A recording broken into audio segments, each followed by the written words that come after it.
साहेबांच्या नेतृत्वाखाली घेतलेला आहे। राज्य सरकारचे आमचे देवेंद्र फडणवीस साहेब असतील, एकनाथराव शिंदेजी असतील, प्रकाश आंबेडकरजी असतील, आमचे दादाजी भुसे असतील, आम्ही सगळ्यांनी मिळून आज त्याचा शुभारंभ त्या ठिकाणी केलेला आहे।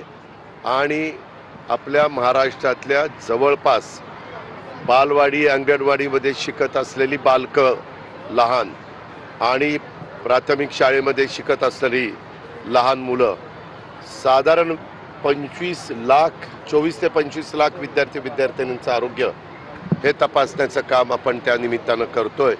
त्याच्यातून नक्की त्या बालकाला काही आजार आहे का, काही समस्या आहे का, त्याचं एकंदरीत आरोग्य चांगलं राहण्याच्याकरता, निरोगी राहण्याच्याकरता, ते सुदृढ बालक राहण्याच्याकरता जी काही काळजी खबरदारी घेणं ही पालकांची जबाबदारी असते, तसंच शासन म्हणून आमची पण जबाबदारी आहे। आणि म्हणून या वेगवेगळ्या विभागाला एकत्र करून हा कार्यक्रम आज सुरू केलेला आहे।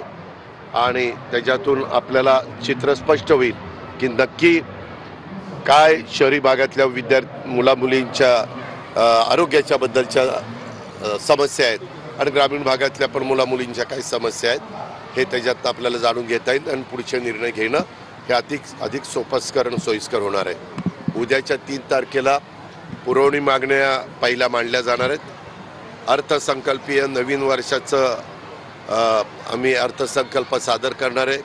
बजेट अधिवेशन आहे। 10 तारखेला कामकाज सल्लागार समितीनं अर्थसंकल्प सादर करण्याच्याबद्दल मान्यता त्या बाबतीमध्ये दिलेली आहे। आणि एकंदरीतच केंद्राने जसं सर्व घटकाला न्याय देण्याचा प्रयत्न त्यांच्या बजेटच्या माध्यमातून केलेला आहे, तसाच मुख्यमंत्री, दोन्ही उपमुख्यमंत्री, त्यांचं संपूर्ण मंत्रिमंडळ आम्ही पण तशाच रस्त्याने जाण्याचा विचार करतोय।